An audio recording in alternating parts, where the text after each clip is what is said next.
Well, we're here with the champ. Let's just start right out of the gate with that one for sure. And if you're an MMA fan or UFC fan, you probably already know who this is, especially if you were at Lambton College this past weekend with Prospect Fighting Championships. Congratulations, Lenny White. Yeah, thank you, You're sir. a little still bruised up there from all this. You're still recovering. Yeah. How are you feeling though? I'm feeling pretty good, honestly. I got a little bit of a concussion going on, but that's part of the game, right? And I think I got a little bit of a fracture or something in here that's causing the bruising under the eye. But other than that, my body feels okay. I've been feeling ready to go. I've been having to keep myself from getting on the activities because I'm usually a pretty hyperactive guy. So chilling out's a little bit hard for me. Right, taking a week off work and everything else. That's all part of the game, like you said. I've interviewed fighters and boxers and all different, and I ask this question regularly, but what is it about wanting to get in the ring and get hit, like hard? Where did that come from? Well, growing up, if people read the article on here, if they've seen it on the Observer, I had a tough growing up. Like I lost my mom when I was 6, and then my father was an addict, and I moved in to my aunt's house for a bit until I was a little rebellious teenager and got kicked out, went to go live with my brother, and he was an MMA fighter, so started to get around the scene then when I was about 14, but he was also battling his own struggles, and then eventually led to he got cancer and I had to move in with my sister, so I just think about that when I get into the ring. Wow, you've had a lot of loss. Yeah. In like short period of time, it might have been a few years, but in a short period of time, really, for a young person. What got you through that before you found fighting? Honestly, I was a pretty angry kid. I was getting in a lot of trouble. I got in trouble with the law a couple times. Like, just all around, just wasn't a good kid. Was always angry about the way things went when I was younger. I wasn't happy with, just family and other things like that, because I only talked to maybe a small percentage of my family. So, right. So a lack of guidance. Yeah, I mean, pretty much. Not necessarily your fault in the sense of you didn't know up from down kind of thing. Right? Yeah, exactly. Lack of guidance. That's exactly what I'd say. But you're here, and then you got into the world of MMA, and now you're sitting here as the Bantamweight champion. And when you first started doing the MMA fighting, did you see yourself as becoming that, or was this just a release for you? What was it? Oh man, well, being around it since I was young, I know it definitely plays into the fact of being able to do what I did in the short time I did. The fighting, like when you got started into this, did you see yourself becoming a champion like you just did, or was it just a release for you? What was it? Well, I know of all the stuff I went through, I knew it was a big motivation, honestly, for getting into this. Like, I started MMA only last May 2025. Wow. That's How old when are you?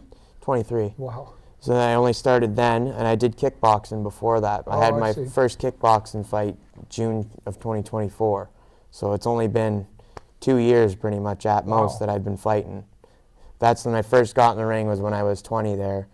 And ever since then, I've just been, this is the only thing I've been working on. Like, I work here and there when I get a job, but other than that, I've mostly been unemployed and just focusing on this for the last 2 years, 3 years. And we're here at Purebred Fighting Club, right? Yep. And Todd Cable, and I know he had his boy Austin was in there and had a great success. Incredible fight in there as well. Are you, when you're backstage, or I guess you call it, preparing, getting closer and closer to your fight, are you watching the other fights, or are you focused on? I watch probably up and about till maybe like the last 3 or 4 before mine, and then after that I have to start getting into the zone and focusing on getting my hands wrapped, because that can take some time. Yeah, right. So, but other than that, I'll watch pretty much every fight up until the last 3 or 4 when I know it's my time. Yeah. Do you have a what do they call it, like a routine? Like, do you get down on one knee and pray, or like, do you have something that you do before you go out? Well, I think for what helps me get in there is the motivating thing, is the helps with the butterflies and the fears. I just think of all that trauma that I went through, and thinking like, is he coming here to take this from me, right? And what's he been through? Like, I don't know what he's been through, but I'm sure it's either going to be worse than mine or not as bad. So I just think go in there, clear mind, clear head, ready to go, and think of all the things I've been through. And the fight's going to be nothing compared to that. Yeah. Talk about your opponent, Dusek. I mean, this was not an easy task. No. I mean, and you had been up against him a couple of times before, I Once. believe? Once My before, very first fight. And how did, for those who don't know, talk about how that first fight went. The first fight was actually we got Fight of the Year nominee for BTC, and it was honestly a firecracker from start to finish. We both were brawling on the feet. He got me down a few times and held me there, but I was had like a couple months of grappling at the time, so I didn't really work to get up. He just held me in the position I was in, but every time we got up, we exchanged. I ended up winning the exchanges on the feet. It's just the way the scorecards that were more control time and damage. But other than that, it definitely was Fight of the Year nominee right. for sure. You won that fight? No, I lost by split decision. Split decision, right. Because he took me down a bunch. Right. So how does that feel? Like, I mean, everybody wants to win. I get it. But, like, you have to know when you're in there what's happening, like how well you're doing or how well you're not doing, and how well like all those things go through your mind on, like, there's not a lot of time to think, it doesn't seem. No, well, when I'm in there, like for reference, in this one against Mikko, I know that third round was a little more sluggish by me. So when it ended, even though I had 2 rounds to 1, I didn't feel as accomplished with myself because I wanted to be a little more dominant. I know the first half of the round might have been mine, but I just wanted to be even more dominant than I was. So even at the end of that third round, I was thinking, oh, damn, maybe he takes it, but I don't think so. Yeah. But when it's split decision, I think that'd be more of a kind of a bummer than losing by a whole lot. Oh, it was. Yeah, I remember it. Like, yeah. I remember his nose was all swelled up, and then my face was just clean from being held down. Right, it's just the way the scoring was then. Couldn't do anything about it. But honestly, I learned a lot from it. After that, I got right into the grappling, and now after a year, I'm already a blue belt under my one coach. Oh, nice. Okay. Yeah. How many coaches do you have? So I have Todd Cable here for Purebred Fight Club. Then I go to Ghost House MMA, which is Jesse Gross. He's a legend of the game. He's been around for a long time. And then my grappling coach is Justin Grove. Right. I was telling you I used to do some announcing for Woodrow James. Shout out to him there. And Jesse Gross was actually the guest referee in one of those shows. And I remember saying to Jesse, like, do these guys really hate each other? Because, we get part of the show, part of it, and he just said, if I was you, I would announce and get the heck out of this cage as quickly as I could. And it's like, wow, like there is some of that actually goes on. Like, I mean, you seem like you have a lot of respect for your opponent that you fought. Yeah, I do. Well, I'm just more of a respectful to my opponents just because it's the way my brother's personality was. He was humble and respectful. And even if a guy was like talking crap to him, he didn't really play into the game. He just was still humble and respectful until the end. So that's how I try to be. There's some guys that might make me want to say something, but I usually just keep to myself and use it for more motivation. Well, that's part of the mental game, though, right, Lenny? Is you talk about getting your mindset in place at a certain point before you're ready to walk out there, and the mindset inside. What about afterwards? You're bruised up. Those bruises are pretty obvious, but are there other bruises mentally?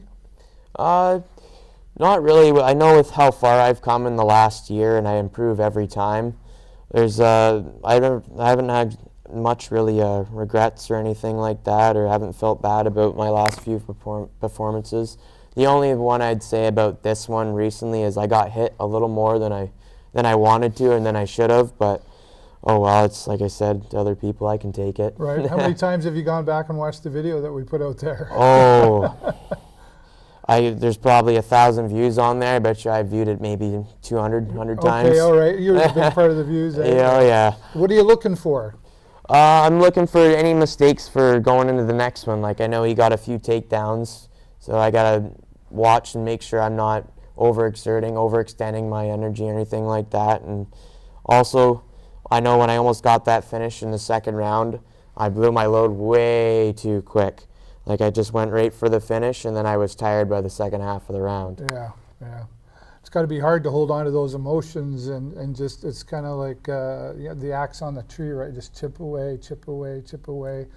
But those emotions can get in the way sometimes and go, like you just talked about there, like you just kind of went for it all, and maybe I shouldn't have done that too much. Yeah, maybe I should have relaxed a little bit. But then again, props to Mikko, man. Like, that guy is tough. Yeah. Like, I hit that guy with some of my hardest shots, and he didn't move. I give it to Mikko, man. That guy's tough, and I hope to get down there and train with him soon too. Yeah. We were watching from up top in the media booth, my friend Sheldon and I, and there was a couple of times we thought, he's got him. And Yeah. then, right, he did. He came right back, and we were like, wow, he had a lot of energy there. A worthy opponent, you would say? Oh, yeah, for sure, worthy. Mikko's a dog. Mikko's a dog. Yeah, yeah. Have you talked to him since the fight? Yeah, we've chatted on Instagram a few times. We're planning to maybe get some training in together before our next ones. So get some, like one guy that's been talking crap on PFC he's the 145-pound champ. I know he wants my belt, and he was talking crap to me, and he was talking crap to Mikko, and he's just a really cocky guy, and I'm willing to humble him if he wants it. Who's that? His name's Amir Samir. Okay. And he just thinks he share some of the stuff that you can about what's he saying? Just his attitude and everything. Like, I went to the Niagara show when Mikko fought for the contendership for this belt, and the guy was just not respectful to his opponents at all, in the ring, outside of the ring, after the fight, before the fight. I just think, and I know I've seen where he comes from. I feel like the places he come from, you should be a little bit more humble and respectful, especially from where he's from. So is this, are you teasing us? Do we maybe see something down the road coming between us? Yeah, a little bit. I'm pretty fired up about it, honestly, because he called me out back in May, and he called me a chicken. I'll say that. Yeah, okay. And I don't know. I'm not really a chicken when it comes to this game. So yeah, I don't think you're a chicken. Oh, well, we'll have to keep an eye out for that coming down the road. Prospect Fighting Championships, though, like you and I were talking before we started the camera, and that's the second prospect fighting I've been to. And one thing I noticed myself as sort of around that entertainment world, what a high-level professional show that they're putting on. Yeah, Jamie is I think he's one of the best in Ontario to do it for amateur shows. Like, what other show? I've not been to any other shows that's an amateur show that is built like a pro level, like the way he does it, with the advertisement, the media, and the way he sets up the show. As you've seen, like, not seen anyone do it like him. Yeah, I wouldn't have called it amateur, actually. Exactly. We walked in and we looked around, and right from the moment we were, you get your ticket to the whole experience, we were like, wow, this is pro level, was what we talked about it, my friend and I. Jamie's been doing that for a long time. Like, I've only been around the game not too long when it comes to PFC, but from all the old videos I've seen from on YouTube and what Todd has, Jamie's always put on a wonderful show. Yeah, yeah. Let's go back to your coaches again there, Lenny, and talk about, we want to talk about them individually, what each one brings towards you. So let's start with Todd Cable. What do you get from him? Todd, the intensity and he instills it into you that you got to believe in yourself more than anyone else could. And when someone else doesn't, he believes in you. And he knows how to bring that intensity out of me for when I'm having doubts or anything like that. He's the one that's right in my face telling me what to do. And he's a great coach outside of that too. Like, whenever I haven't had money for the gym, or when I was first coming around, I didn't have a lot of money, and he's told me that I could come in whenever I needed and pay whenever I wanted to. So I eventually just kept coming in, and I eventually got all caught up with him. So that was a big thanks. Yeah. Yeah. And then with Jesse Gross, he's, like I said, he's been around the game a long time. He's a legend. Yeah, he was pro, 35 fights. I know. Amazing fighter. And he's helped me a lot with my groundwork and my wrestling and my cage work. This is one of the best guys around in Sarnia to have. And I think if you go to London too, he used to train with all those adrenaline boys. So yep. I know all those adrenaline boys get that exact same work up there. So there's some dogs too. Yeah. And then you mentioned another coach. Justin Grove. He's my grappling coach. Plus, whenever he has a roofing construction company on the side, and whenever I'm low on money or really need work, I just call him, and we'll go to work, and then we'll do pads, train, do grappling after. He's done a lot for me too. Yeah, you've got a team. Yeah. Right. Anybody, those coaches, how about outside of that world? Like, is there still some family around somewhere or friends that you rely on or lean on? Yeah, my older sisters always took care of me for a long time. Like ever since. What's her name? Bailey. Okay. And she actually owns a braiding company on Facebook called Braids by Bailey. Okay. There was a few people at the fights I think I know who you're talking about. Okay. Yeah, Bailey Ettinger is her name. Oh yeah, right. Okay. Yeah, and she took care of me after I got kicked out of my brother's house, and I was pretty much failing high school, and I only had about 30 days, I think, to catch up on everything, and she helped me catch up on everything in 30 days and get me back up on my feet, find me work, get me working and stuff like that. And then just me still being an angry kid, I eventually lashed out on her, and so she kicked me out, and now I'm living with my brother's ex-partner. Yeah. That was back before I even joined Purebred. Right. So, but now she's still helping you. And, yep. And what kind of things is she teaching you now? Honestly, like a lot of adult stuff, like taxes and other things. Oh, she's yeah. pretty good at. She teaches them. She's my guidance for sure. And she's obviously the older sister, and she saw in you maybe what you weren't seeing yet. Exactly. When I was younger, yeah, she's seen a lot of potential in me that I didn't think I had either. Yeah. Outside of the MMA world, you're obviously with that kind of loss again is a lot to deal with. I imagine you're still dealing with that. What kind of things are you doing to still come through it? About my brother? Yeah. Well, honestly, training's a big part of it. Like me and him used to train in the backyard, in the basement, and all these other things. Or we'd go to like the parks and bring pads and hit pads. So I've always been hitting pads and stuff in front of people. I never had the nerves or anything about that. But it really just reminds me of when we used to also travel down to Montreal and watch the wicked fights down there at MFL. And then he'd get into some himself, and then it'd be the long trip home. I miss it, honestly. Yeah. So it brings back those memories, and honestly, I like to do it again. Every time I do it, it just brings back the same memories. Yeah. How long term is this for you as an MMA fighter? Like, you talk about somebody like a Jesse Gross had 35 fights. Do you have a set goal? Honestly, I just want to make it as far as I can for as long as I can. Like, if I don't ever make, UFC or some top pro promotion, then that's fine with me. I'm doing what I love. This is something I've dreamed of, and I'm already pretty much halfway there. So, like, I'm happy with it. Is that part of the goal, is to get into the UFC? Like, you're looking to go pro, are you? Oh, yeah, looking to go pro in another year. So, obviously, UFC is the main goal, but there's obviously lots of work down the road to get to there, but that's definitely the main goal. There's a lot of people to go through, and I'm not true. just talking about the fighters. Like, I would say every fighter that's in there right now, that's the goal. It's kind of like hockey. I want to get to the NHL, right? Exactly. UFC would be the ultimate fighting champion. Yeah, exactly. And but that's on the list? Yep, for sure. Yeah. What do you think, and I would imagine you've had these conversations with your coaches about this, what does it take?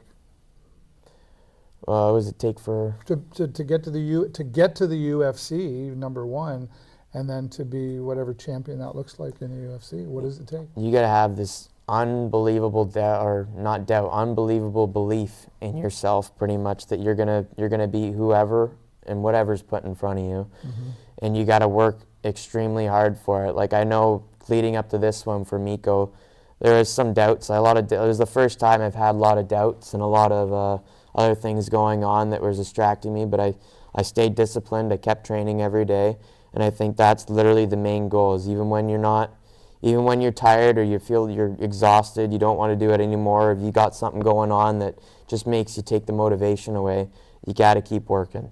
You got to stay disciplined, because, like I said, I wouldn't, in a year, if I would have just kept being distracted and by the things that bothered me and just not trained, I wouldn't have had this in a year. So that's what I say to everybody is, and even though if you got things on your mind, life keeps going, right? Nothing you can do about it. Sometimes you got to push it along a little bit. You got to push. Yeah. There's an old saying, champions do what needs to be done even when they don't want to do it, because they recognize this is all a piece of it. This is the compounded effect of what you're doing. You punch in the bag probably gets boring.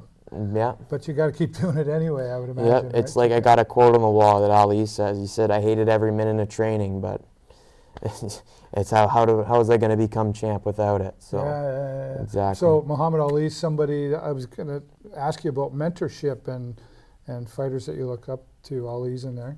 Yeah, Tyson's a big one too, but why is that? Mainly his mindset going into fights. Like he didn't really care about a belt. He didn't care about it being an actual fight. He just wanted to go in there and hurt them. And I might be a nice guy, but once I go in there, it's like I just want to hurt you. It's not a happy game or anything like that. I may be respectful outside of the cage, but once I'm in there, it's a whole different animal. Yeah. And it's you're there to win, right? I was younger then, but I saw Tyson knock out, not in person, but he was knocking out everybody. Yeah. Like nobody in like the first round as well. And what about in the MMA or UFC world? In the MMA, like guys like Max Holloway. That guy's been in the UFC since he's 18 years old. Wow. Like that guy, and he's got a bunch of belts to show it, and he's still fighting. The guy's How old is he now? I think mid-30s, maybe 33 or something like that. Wow. And he's still going. Like that guy's been around forever, and his boxing's amazing. If you just watch him, he's a good guy to watch. And now that he's gone up, I've kind of moved over to Petr Yan. Petr Yan is, I think, one of the most skilled fighters in the UFC. Why is that? His stand-up is absolutely amazing, and he knows how to mix up the ground better than I think I've seen anyone in any of his fights. Anybody else? I'd say, I guess one that has my quote on my Instagram is Charles Oliveira. He's got the quote, his famous quote is, "Nothing will ever hit me as hard as life has." So, and I take a lot of inspiration from that quote from him, because knowing from where he's from and what he had to went through when he was young, and he's been in the UFC since he's 19, I got a lot of respect for those type of guys. Yeah. It's kind of like the Rocky thing. It's not all hard to get hit, but you keep getting back up, right? Exactly. And you talk about the tragedy that you've been through so far in life. That is what really gives you the energy to keep getting back up. Yep. Would you ever see yourself at some point coaching? Yeah, I've actually been thinking about it. Maybe in the next 6 months or a year, I might start helping Todd around more here and maybe get my own classes going. But really, I just want to inspire more guys to come out to Purebred right now before I get it going, because I don't want me to be the main focus or just Austin or all these other guys, right? I want the gym to be the main attraction. Right. I want this place to be a home for people to come and be safe. And if you got demons, you can let them out here. You want to hit the pads as hard as you can, go ahead. We got the bags, you can hit as hard as you can. If you want to spar and let loose after, you ask one of the guys to spar, and you say that you're not, you're low skilled and you don't want to go that hard, but you want to let it out. We'll let you let it out, man. Like it's a home for everybody. Yeah. What a great space to be a part of, right? And then your story, the backstory that you shared with us, and thank you for that. That's something that you could share. Like you'll be relatable to some other young folks that are going through that life thing. Right? Exactly. And I know, like I went to high school with a lot of people around, so I know if they recognize me, they might not know my story, but they knew me in high school, and I was a small, quiet kid. So this might be a big deal to them. It might inspire them, I hope, a little bit. Yeah, you're having a positive impact on exactly. people, right? And along with that, you, again, sharing your story with people who are coming in and making yourself relatable. But was there sometimes every time when you're trying to reach that higher goal, there's the doubters, maybe some of the haters. Did you deal with any of that when you started the MMA to where you are now? Is anybody going, "What are you doing? This is silly. This is crazy"? Oh yeah, I've had family even say some stuff like that, saying that it's not going to work or anything like that, and I just send them this now. It's been a while. How you doing? Yeah, exactly. And it's talking about going pro soon, so it's just I think sometimes people just like to dive into things and talk about things just because, you know, they might not have something else going on, right? Or, like you said, when you become a positive influence, some people just want to talk and they want to see you go down, right? Yeah, they do. And they do. Everybody loves the superhero, but they also like to see the superhero lose. Exactly. Yeah, take them out. What would you say then to somebody who has maybe thought about it but maybe doesn't have it? Because there's a lot of courage going on here. Like I'm a much bigger guy than you, but I really don't want to get in the ring with you.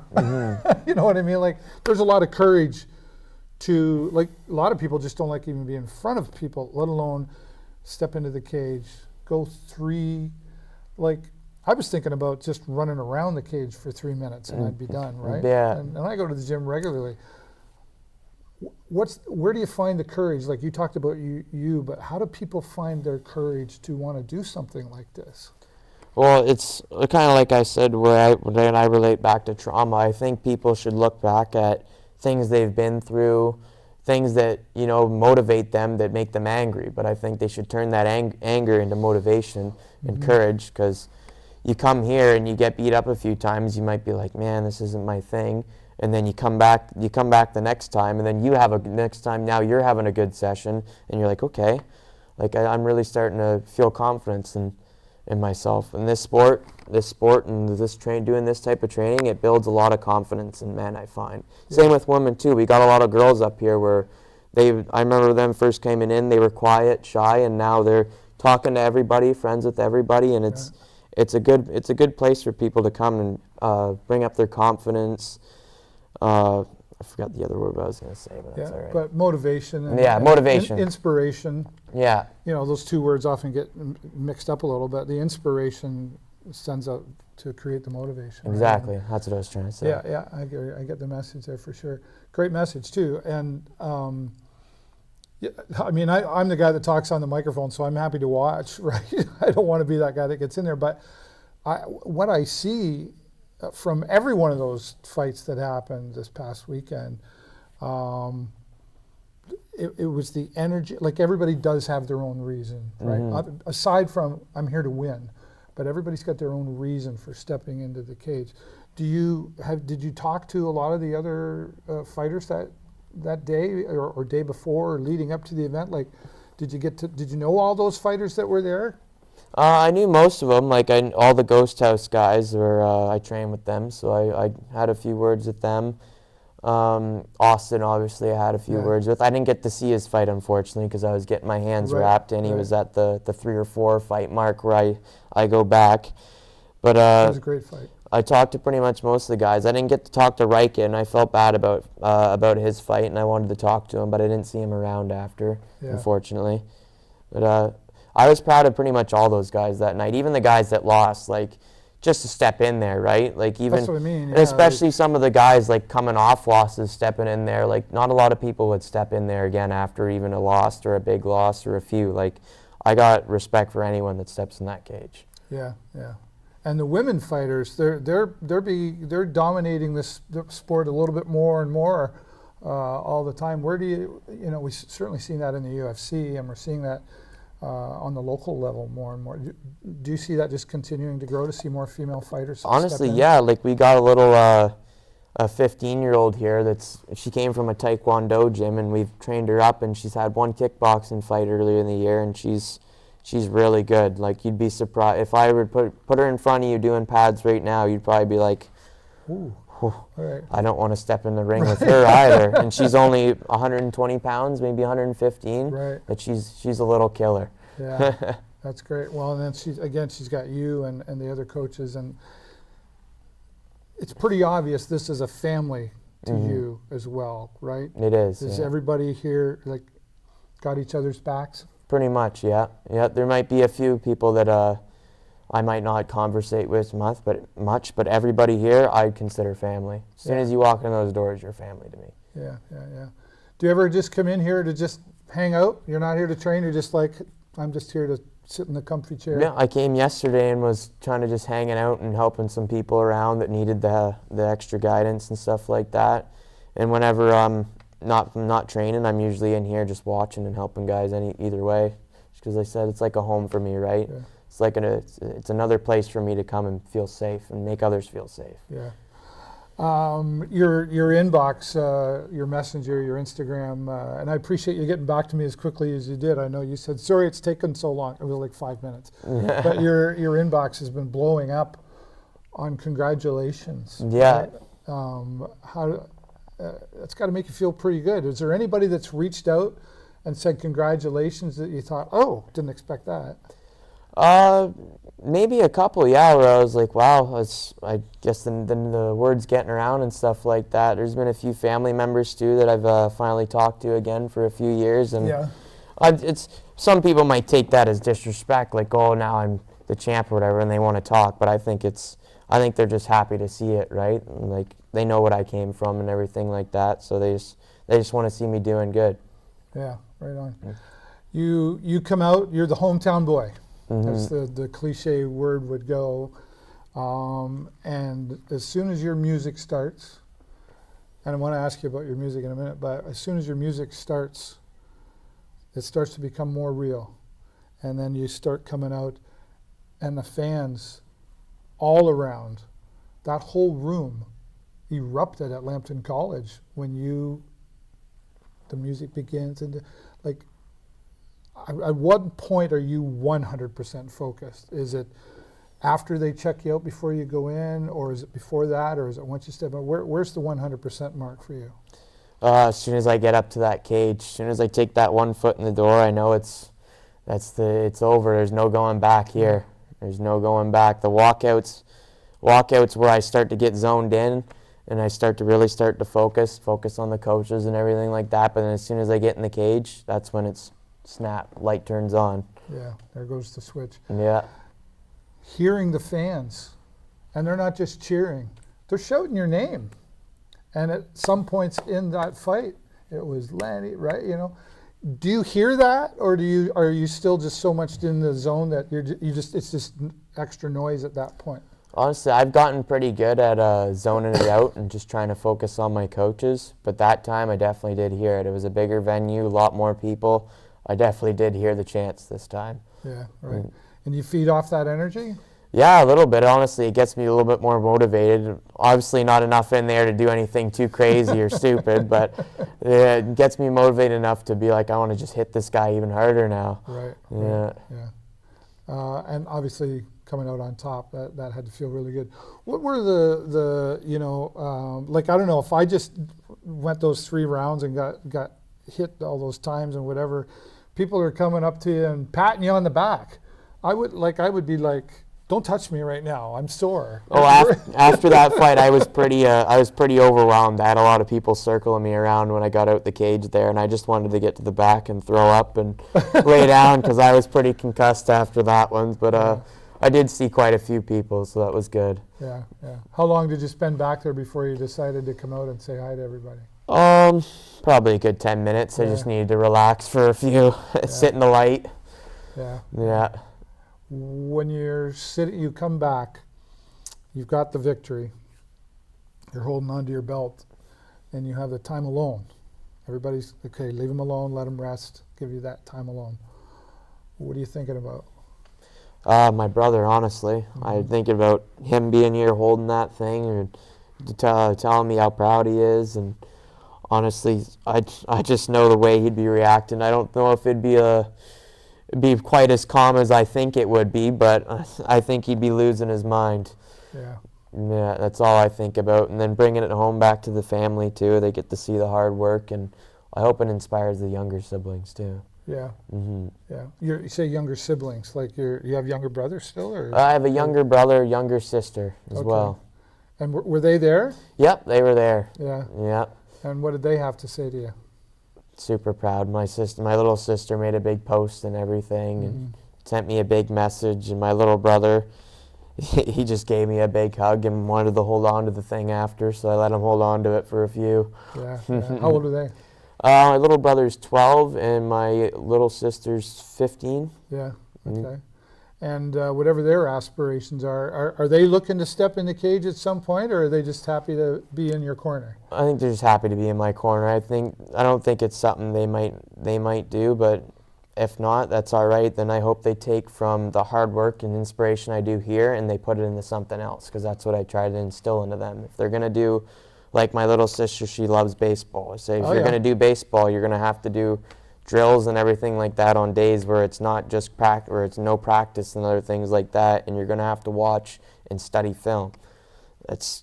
You have to do it if you want to be a hard worker and you want to get to where you're at. That's what you have to do. Yeah.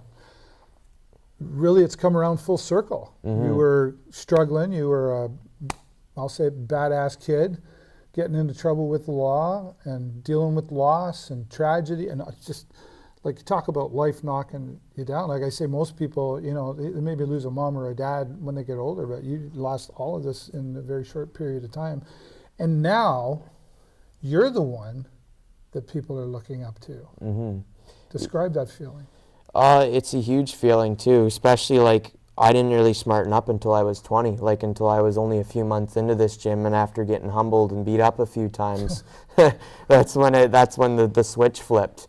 And I started realizing I have to be more calm and a better example for younger generations, as like my siblings, my nieces, and also just for other guys that come here too, right? Like, you don't want to be that, what's his name?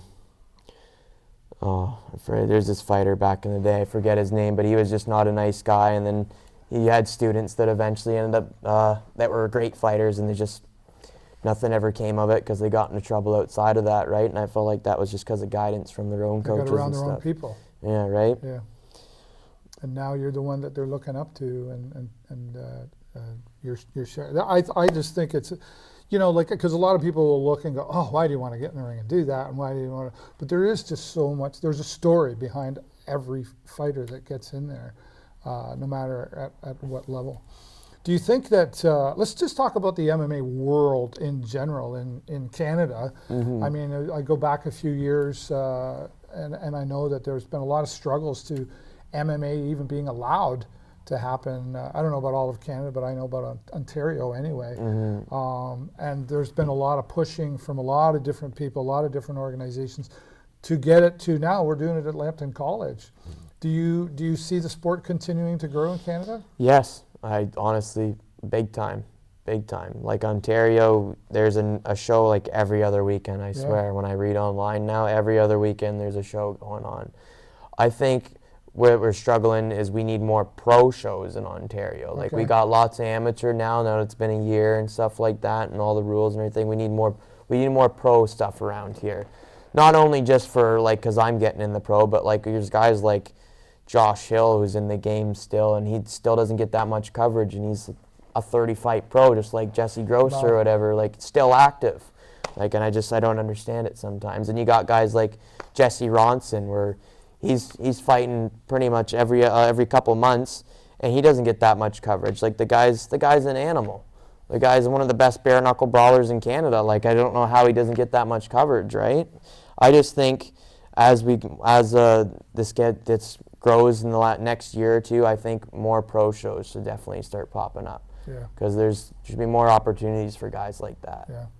So the media maybe is part of the issue there. Maybe they haven't stepped into that world yet. I think that's a big part of it. Because it comes down to dollars and cents, maybe. Yeah. Well, also I think MMA or any type of fighting pushes a very strong masculine energy and way, and I know just the way things are nowadays, not a lot of people like that stuff. Mm-hmm. So, but I think it's needed for young men and sometimes even older men as they start to go on with their life. Yeah. Not me. I'll be the guy that keeps talking on the microphone. Well, that's good too, right? Because then you can cover it's all a part of it. And I hate even calling it a show because that kind of makes it sound fake. But I mean, it is a show, and it's definitely not fake. There is a show business side to it for sure. I mean, the entrance music and all that stuff. But there's nothing predetermined going on here. I mean, this is hardcore. You're really earning it or you're losing it, right? Yeah. You know? And what do you think? I mean, I've talked to some of the people involved with, say, Prospect Fighting Championship, and that's probably part of the intention was, you know, like you say, you look around, like that was a pro show to me. Like I wouldn't even use the word amateur, and I'm not blowing smoke towards anybody. We walked in that room, my friend Sheldon and I, and we went, wow. pro, right? Like I've seen some previous stuff and it just seems like it keeps coming to the next level. So what is needed? What's the piece that needs to be added to take it pro? I mean, you talk about media, but is there some pieces in the puzzle there that are missing? I'd honestly say like talent's a big one too, right? Like you gotta to find a lot of good pros here in Canada right now. You gotta like go to other provinces, or you gotta even go to other countries right now. But that's just because the MMA game is so small right now in Canada, especially in Ontario. Yeah. But like you go to places like Alberta. Alberta's got a huge MMA world. Oh, like is that right? Okay. there's lots of pros and stuff out of Alberta. So I think it's just Ontario's still at that step, and then I think as there's more amateur shows and we get more pro shows going on, and I think eventually there'll be pro and AMI together. Like BTC's done it a few times I've seen. I imagine they're going to do more of that. There'll be more of that later on, and I think that will grow into more of the pro stages. Yeah. Like in the States, there's like Samurai MMA and Fight League Atlantic FC. Like there's a bunch of other pro promotions that they travel all over the States, and they still do just as well. So I hope we can get something like that here in Canada. We just got some catching up to do, maybe. Yeah, like Unified's a big one right now in Canada, but they're mostly out of Toronto, I see. But they do travel a lot, and they're a good promotion. Like, and it's a good commitment level, not just from the promoters, but the fighters as well, because like there's not a lot of money in this thing, right? You know, like sometimes some things are looked after, I guess, a little bit, but maybe gym fees or whatever. But like this isn't a lot of money. It's the real sweat equity, literally, to get you to that level of now you're saying pro, right? I've heard some rumors. And I don't know if you're allowed to say anything yet, but I've heard of some other clubs or organizations that have already reached out since this fight and said, "We want you to come fight." Yeah, there's been a few I know that have reached out to my coach, and I've been thinking about it. I'm pretty loyal to Prospect just because they hold such good shows, and they treat me right. I treat them right, but I've been thinking about it. There might be another organization I've been thinking about getting another title for or something like that. But just all in due time. I want to focus on getting my head healed and before I make any decisions like that. Yeah, you need a clear head for sure. Exactly. And it's tough because it sounds like you feel some loyalty in there, or you're obligated to loyalty, or you believe in loyalty, I guess would be a better way of putting that. And never forget your roots, but then sometimes growing, right? So those are conversations, I guess, that you have with the coaches, and I'm going to guess Prospect Fighting as well, and what does this look like for the future? But even if if you look at those, it's okay to look at those other options, right? It's got to be pretty flattering, though. Like you say, you talk about a young fella, hometown boy, just started back in May last year, and here you are with a nice shiny belt, and now you got people knocking on your door. That's like kind of like an overnight success, really. Yeah, no, I like to think of it like that sometimes, but I'm too humble about it. So some people tell me the amount of work I've got to get here too is like great, but again, I'm too humble for my own good sometimes. So I think I just say it's hard work. Like I don't know, I didn't do it just because I wanted to. I did it because it's what I love to do, right? Yeah. And when you love to do it, it's just you have to do it. Like it's in your blood, however it got there, but you have to do it. Oh yeah, when I'm not training or I don't have fights coming up, it's like I don't fall back into that old mindset, but I'll see like patterns. I'll notice patterns of still issues that I'll still have from then. So when I'm not training or fighting, I got to really keep my mind buckled and stay focused on what I need to do. Yeah. So you're going to take you're off a few days right now. You're taking a week off, and then like you mentioned, like in between work. Are you working right? Like, do you have a job somewhere right now, or is that not at the moment? No. Yeah. And will you focus on doing that, or will you just this is the job? This is honestly the job. This is the main focus. So like, just finding work that can accommodate that pretty much until that's my main job. Yeah. And then you'll be able to take care of a lot of things eventually. Exactly. Right? Yeah. That's right. Family, everything. Yeah. Is that all part of it for you too, is to be able to give back? Yeah, give back to everyone that's taken care of me and did everything for me. Mm-hmm. What about like people outside the family and again outside the coaches, like a teacher or somebody else? Is there anybody else in particular that we want to mention? Yeah, I got some sponsors that honestly been helping me out big time. Like Shout away. Altex is Ricardo Montenbaum. He works for them, and he's helped me so much with my. He loves the sport too. Shout out to Ricardo. I know him well. Yeah, he's helped me lots with sponsorships, like getting my shirt done and stuff for Planet Stitch, like and anything and everything. I just ask that guy, and he does it for me. He's an awesome dude. Yeah. And then same thing with Booze Hound Hard Seltzer. They came forward this fight and offered a sponsorship, and I said, of course. Yes, please. We'll take your money. Exactly. My sister wanted one, and I told her not even bother giving me money. I'll just put her on the shorts. And then my Hughes Intelligence, they did the security for the place. Yeah.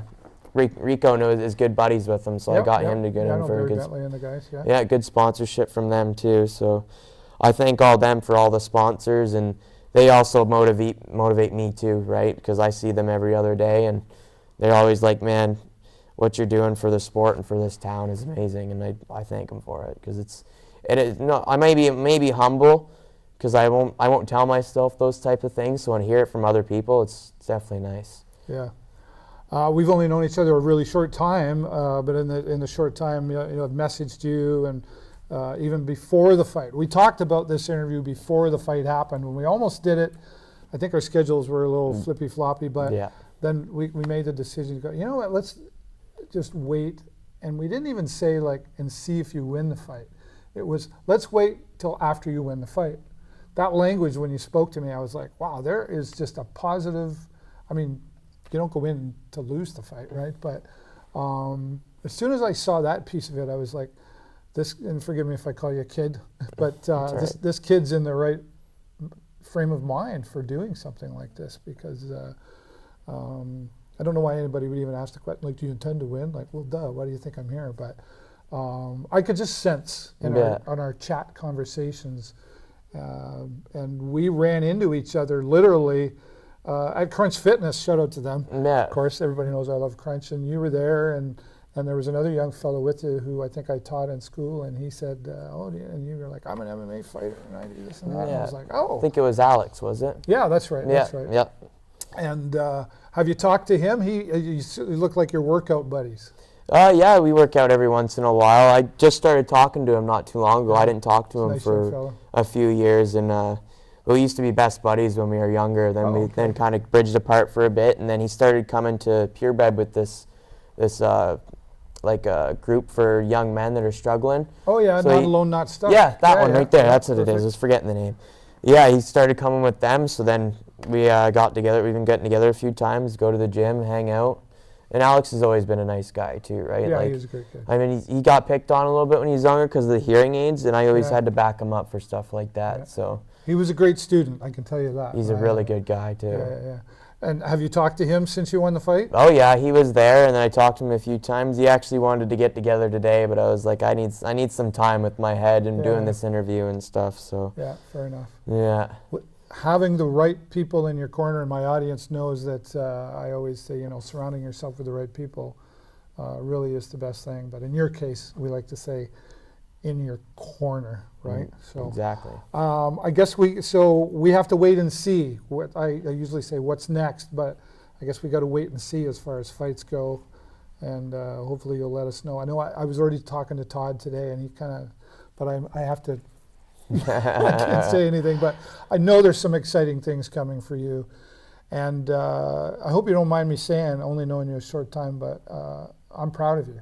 Thank you. Well done. It's nice to see a young person making some decisions and deciding I'm going for it. I don't know how it's going to turn out. I know what I want, but I'm going to just go for it. Yeah. So congratulations on all that stuff as well. I appreciate that. Thank you.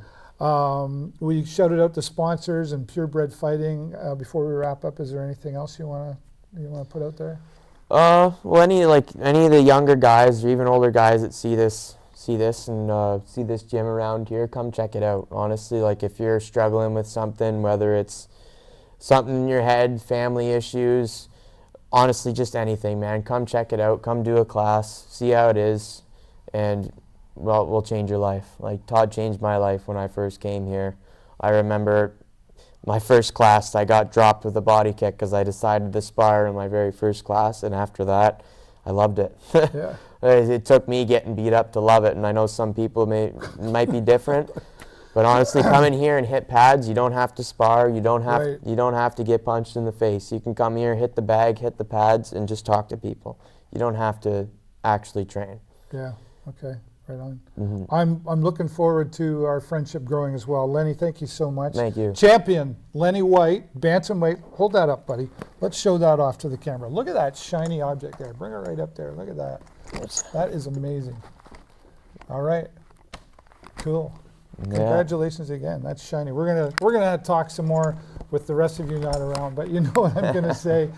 Thanks so much for watching. Click the love button and click the share button if you're watching on social media so we can share Lenny White's story. And if you're watching on your TV, Sarnia, make sure you tell somebody about this show and all the great people that I get to spend time with in our community. But as always, that's all the time I got for you this week. Have a great week and an even better weekend. We'll see you next time right here on the show.